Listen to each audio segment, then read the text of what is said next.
शीतल, relationship को positively रखने के लिए, अब एक दूसरे में वो प्यार बढ़ाने के लिए, वो बॉन्डिंग को स्ट्रॉन्ग करने के लिए किन चीज़ों को करना चाहिए हमें लाइफ में, if kids are not involve और इफ़ किड्स आर इन्वॉल्व? देखिए, अगर किड्स इन्वॉल्व है तो specially as a family, even if you are a working mother and even if the person is a house husband, there has to be the thing कि आप सब चारों lunch, dinner, breakfast या कुछ भी एक फैमिली टाइम निकाल दे. This is a compulsory rule. और अगर बच्चे नहीं भी हैं और it's just husband and wife, it is important कि आप शॉर्ट ब्रेक साथ में ले, कहीं बाहर घूमने जाएं, एक अपना मी टाइम स्पेंड करें. और वो मी टाइम में you have to treat your partner as a boyfriend. आप जब पहली बार मिले थे तो आप में जो स्पार्क था, वही स्पार्क से टॉकिंग अबाउट जनरल थिंग्स. हर बार ज़रूरी नहीं है कि हम अपने फ्रस्ट्रेशन या अपने प्रॉब्लम्स को अपने साथ बाहर लेके जाएं. यूजुअली ये होता है कि जब हम बाहर जाएं तो ये सोच के जाएं कि ये सारी चीज़ें we are going to leave it back home. घर पे छोड़ के हम अगर आगे जाते हैं बाहर, तो ये बहुत ब्यूटीफुल मी टाइम हो सकता है.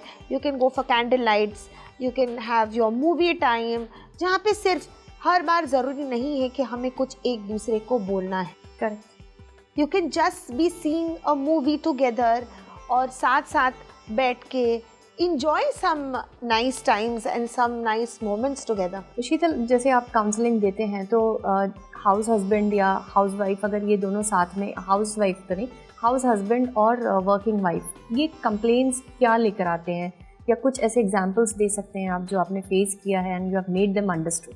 सो जनरली क्या होता है कि जब एक वुमेन बाहर चली जाती है for work, to have that faith, क्योंकि she is going for meetings, बहुत सारे लोगों को वो मिलने वाली है, मेल डोमिनेट सोसाइटी है, तो in the meetings they can be mail.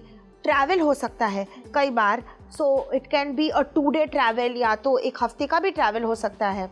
So in this kind of a thing, for the husband to have faith कि my wife is a loyal partner, not to bring in insecurity. और at the same case, अगर wife बाहर काम कर रही है and she is feeling कि घर पे अगर ये अकेला है and he is meeting the school mothers या other people regardlessly, so to have that faith कि अगर हम अपने कॉज कर रहे हैं बट हमें एक दूसरे पे बहुत विश्वास है कि we are still bonded.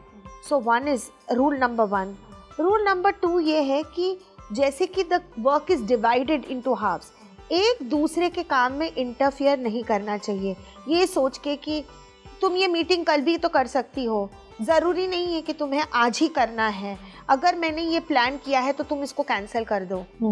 और the same we the other way around, मुझे मीटिंग है और तुमने ये सब क्यों प्लान किया है, जब तुमको पता है कि आई एम सो बिजी, ये सब करने की क्या ज़रूरत थी, ये हम बाद में भी कर सकते हैं, ये वेकेशन मैं अभी नहीं ले सकती हूँ बच्चों के साथ.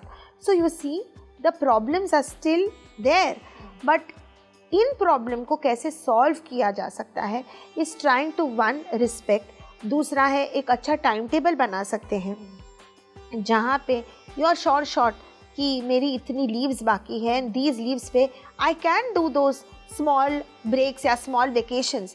ज़रूरी नहीं है कि आपको 15 दिन ही एट अ स्ट्रेच बाहर जाना है, आप उसको कट करके 2-3 छोटे शॉर्ट हॉलीडेज़ में भी आप ले सकते हो, अगर आपके पार्टनर को बहुत ज़्यादा काम है तो. Secondly is supporting each other and evolving each other. ये बहुत इंपॉर्टेंट हो जाएगा. अगर आपका हस्बैंड एक हाउस हस्बैंड है, उसने कुछ बनाया है, आपको ऐसा लगता है कि इसमें कुछ खामियां है या इतना टेस्टफुल नहीं है या इसको अच्छी तरह से बना सकता है, यू हैव टू रिमेंबर कि it is nothing is about perfection out here, everybody is learning. तो ये हो सकता है कि कभी चीज़ें ठीक नहीं हो सकती है, तो you just have to just smile and से ये खिचड़ी अच्छी है पर मुझे पता है कि तुम दूसरी बार तो उसमें अपना प्यार डाल के और अच्छी बना सकते हो.